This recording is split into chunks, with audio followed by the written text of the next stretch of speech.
Well, since you had something, I'll just let you go first with what you wanted to say, and I'll just respond. Oh, me? Yeah, I think, didn't you say you had something about homeschool versus public schooling? I just wanted to hear your viewpoint on if you think that homeschooling education is better or public school education is better, and why so. Well, it's kind of funny you asked, because I have been homeschooling the kids for many years now. I did a little guest spot on Tucker Carlson's show when he was still on Fox to talk about the big spike in homeschooling during the pandemic. Statistically, homeschooled students do better overall, like in pretty much every metric compared to public school students. I think that there's a lot of big problems with public schooling now. Not that it was ever great. If you look into the history of public schooling and why it was started and who started it, it was never really about learning or making people smarter or preparing them for adult life. It was more so about preparing good little cogs in the wheel who were going to follow, the values of the state, whatever the government wanted kids to do. And it was based on the Prussian school system, which was to make good soldiers for Prussia. So I think Andrew's really spot on when he says school is not for smart people. I think that's correct. I think there's lots of ways to socialize kids, and especially nowadays, there's homeschooling co-ops, homeschooling groups. There's more ways to connect and socialize than ever before. And like Andrew said, our kids can do all the sports and the extracurricular activities. They can go to tech center, vocational center, all that kind of stuff. So it really just gives you the freedom. And we have 5 kids, so each kid has their own strengths, their own weaknesses, their own personality, their own way they prefer to learn. One of the biggest weaknesses in public school is that you kind of have to cater to the lowest common denominator. So if you're like a little smarter, you might have a hard time. If you're somebody who has a different style of learning that's not really adaptable to public school, you're going to have a hard time. And especially boys, public school is really catered to girls. It's catered to girls doing stuff like sitting still, getting in line. My cat's freaking out over there. Andy's trying to he's trying to handle him. But yeah, so I much prefer homeschooling for a lot of reasons. We can get as much done in a day at homeschool in about 2 hours as the kids would learn in 7 hours of a regular school day. And I would say they retain a lot more of it, and there's no need for like extra homework when you get home, things like that. So I'm a huge homeschooling advocate, and it's worked great for our family. I know that not every parent may be great at homeschooling, but not every parent's a great parent. There's always going to be some people who don't do well regardless of what we're talking about. So yeah, kind of where I would go with it. I absolutely love your comment. I think it kind of like bothered me initially because I didn't really like the generalization that homeschooling's best for everyone. I think there are definitely like special cases, like just like you said, like super like geniuses or like prodigies, like they should be homeschooled and develop those talents and knowledge. But I think I went to public school, and then I also went to like a small private school as well for high school, and I just found so much, or I feel like I learned so much in public schools and private schools. Not only kind of like, obviously I think if I was homeschooled, I may have known more. Oh, sorry. He's over here wrestling the cat. Oh, sorry. No worries. I feel like maybe that would have gone me like academically like further, but I feel that the social benefits, like the socialization, was enhanced, I guess, in a way in public schooling, because you're going to school every day and you're forced to socialize. So I feel like that grew my socialization skills, whereas I feel that like homeschooling, yes, you can do activities like extracurriculars, but you're not seeing the same people every day, because like soccer practice is like 3 times a week. But I think there's a few things you're not thinking about. Like, for example, most children's first exposure to violence is in a public school. Public schools are more prone to violence, child SA incidents happening than even private schools, churches, pretty much any other place. Schools are pretty dangerous on average now, and you have all of the indoctrination with certain gender ideologies. Like, at least when I'm homeschooling my child, I know they're not going to come back a different gender, right? They're gonna still be a girl if they were a girl that morning. I'm not going to put them on the bus and they're going to come back a boy. So there's that. And the other thing is that we've only had compulsory public education for about a century.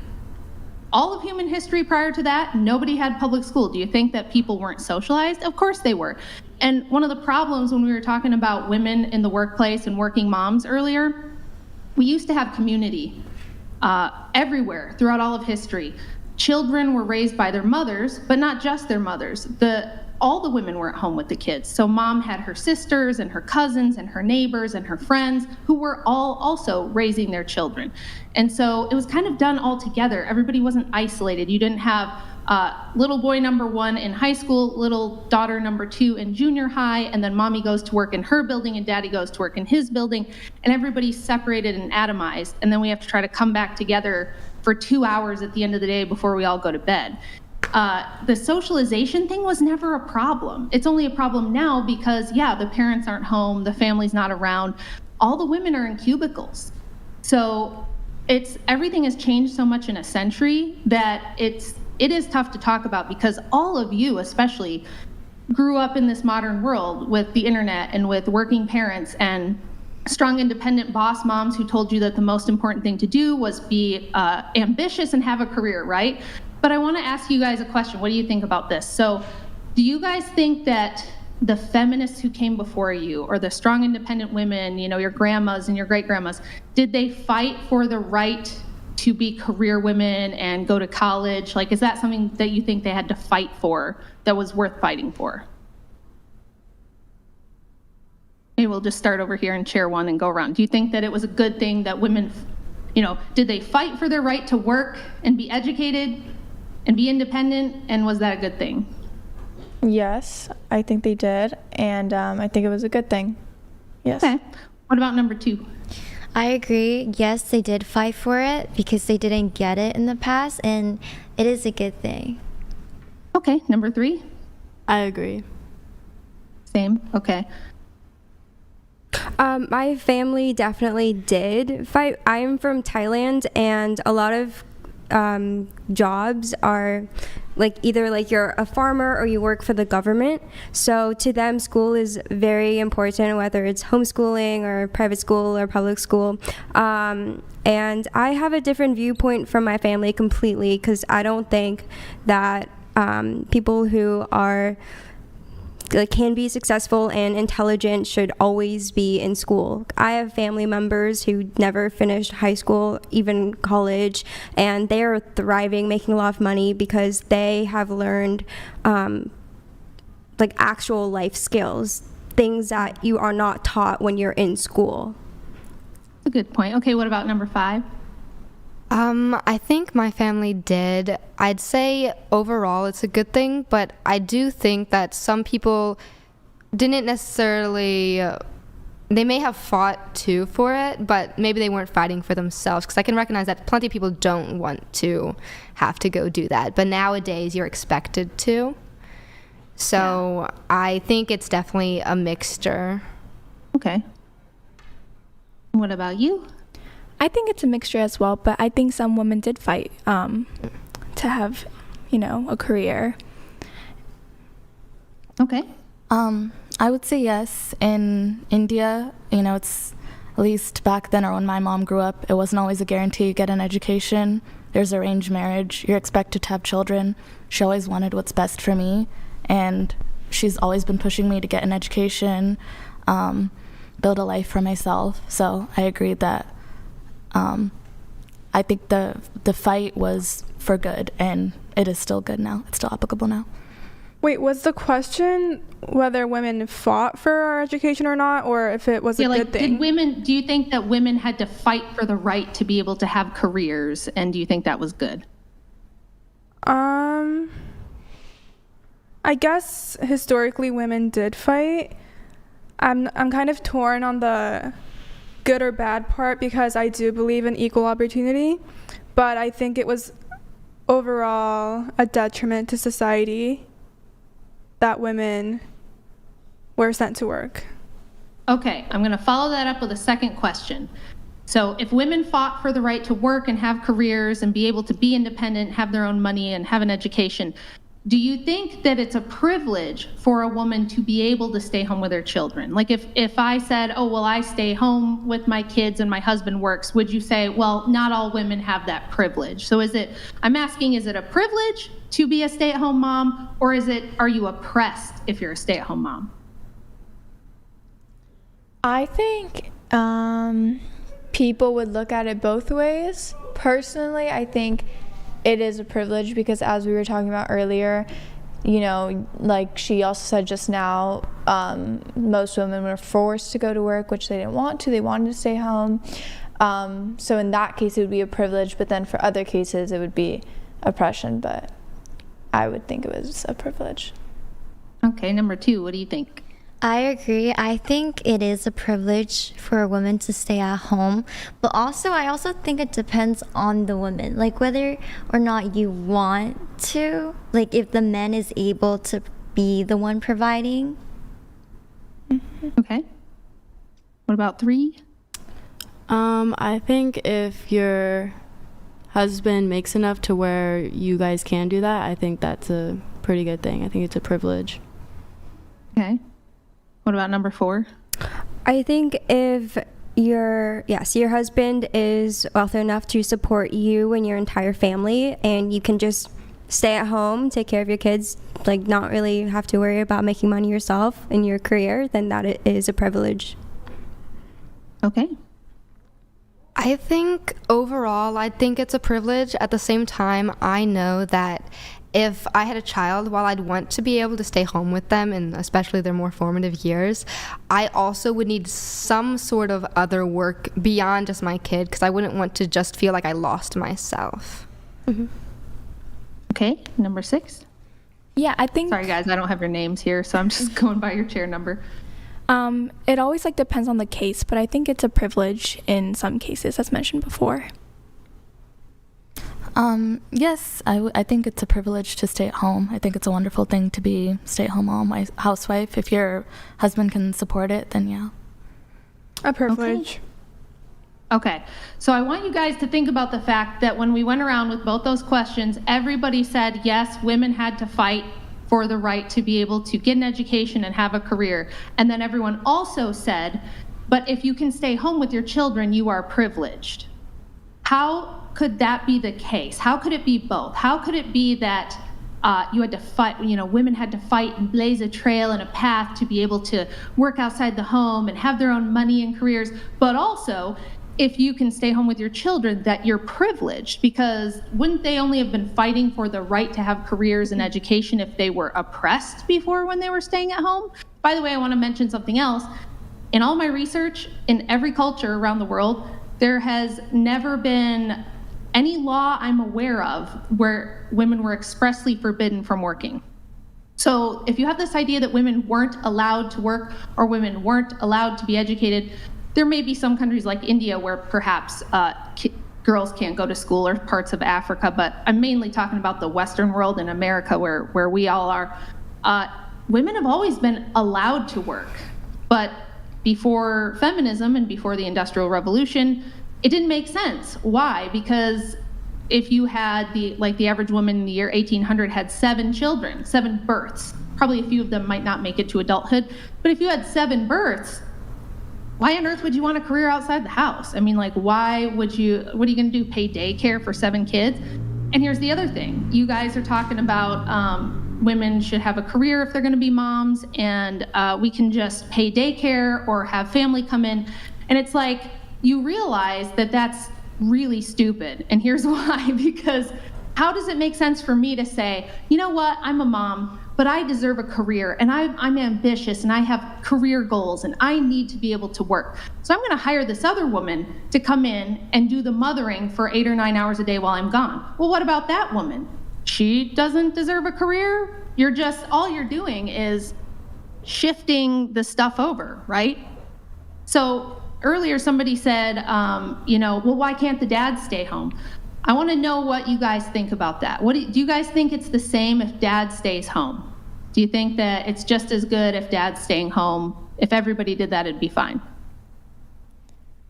Can we address the entire question, or would you like us Sure. Okay. Whatever you guys want to say, we can just kind of open it up. So, I kind of see I see what you're saying. It's kind of like we look like we want to have our cake and eat it too kind of concept, but it's more so, as I would say I think it is, that we fight to go to work so that we have money to pay bills, we have money to put food on the table and do things like that. That's why we get our jobs. But then we would also like to be at home and stay with our children and stuff like that. So I see it in your way, but then I also see it in mine. And your other question was, I'm sorry, about... Well, do you think that it's the same if dad stays home? Because that was something that came up earlier in the panel, because I don't remember which one of you said it to Andrew, but you were like, well, why can't the dad just stay home? Why does it have to be me? Right? And yeah, why should it be mom that stays home, do you think? Well, I think personally, the dad can stay home as well. I think either as long as there is a parent present, it's, great both ways. So what do you think would happen if society-wide, let's say that, women are strong and they're rising, they're getting more college degrees than men are today, which, by the way, that's not very new. Women have had higher literacy rates and higher high school graduation rates in the United States since we started tracking those numbers in 1790. And I can get to why later, but what if we shifted everything and suddenly the next generation, 80% of the children are raised by the dads. The dads stay home and the moms go to work. Do you think that that would work for society, like on a society-wide level? I see number 2 shaking her head no. Why do you think that might not work? Because I believe that if your kid is raised from a mother or a father, it's different. There's some stuff that a mother can't provide that a father can provide, but there's also a lot of stuff that a father can't provide that a mother can. True, that's true, but it's even simpler than that. Do you know what the top 20 most important and dangerous jobs are? If you look at job statistics, the top 20 jobs that we need the most, that are most important to keeping this whole infrastructure running. So you guys are all sitting here in a studio, there's lights, there's camera, it's a concrete building, you're up on the, you're up in this building with windows and there's electricity, we have internet, right? All this infrastructure is built by men. So all of the stuff you need to keep society running, logging, engineering, concrete mixing and laying, all forms of construction, power line work, cell phone towers, everything infrastructure related, those are the most dangerous, the most difficult, and the most important jobs. And they are occupied by anywhere from 80 to 99% men. If you look at concrete work, it's 99.8% men. Women don't lay concrete. Do you think that society would keep going if we had all the concrete layers at home raising the kids? What if all of the men who run the telecommunications, your cell phone, your Wi-Fi, your high-speed internet, what if all the men who build those systems, fix them when they go down, what if they were all at home raising babies? What if all of the power linemen, the guys who go out, we just had this massive bunch of hurricanes in the southeast and knocked out the power to all of Appalachia and all of Florida for a couple of weeks. All the people who go in there and rebuild that and rescue people from the floods and rebuild everything, that's all men. So what do you think would happen if we had an economy where all the women went to work and the men stayed home? Do you know what the top 20 jobs occupied by women are? They're the same top 20 jobs occupied by women 100 years ago. So if you look at the top 20 most female jobs in 1920 and the top 20 most female jobs in 2020, they're almost exactly the same. All we did was swap HR and farm work. So more women did small-time farm work back then, and more of them do HR now. But other than that, women are early childhood educators, teachers, nurses, bookkeeping, retail workers, food service industry workers, things like that. So men and women are not interchangeable. Moms and dads are not interchangeable. So this idea that I can be a strong, independent boss, babe, and I'll just outsource the child care, or dad can just stay home. You could argue that that's fine on some individual levels, but if we make this the society-wide expectation, everything that allows you girls to think that you are strong, independent boss babes who can do it on your own crumbles. It disappears. It turns to dust. There's no more Wi-Fi. There's no more electricity. Kiss your air conditioning goodbye. There's nobody to fix your car when it breaks. You don't have gasoline because there's no oil rig workers, getting the gas that you use to drive your car. So basically, this is all kind of Delulu land stuff. This idea that we can just do whatever we want. It just depends on my personal preference and, it'll all be fine. So, a lot of what Andrew tries to get you guys to think about is what you want on a personal level is not the only question here. It's not the only moral question. It's not the only thing to consider. There's a greater good. Society has to work together as a whole. So I know I just threw a lot at you, but does anybody have anything they want to jump in on? With me specifically, my mom actually had to hide her pregnancy because in Thailand, when you are found out that you are having a baby or has a baby, you have to stop working completely and you're expected to take care of the child, and then later your expected child is supposed to help support your family. Okay. I'm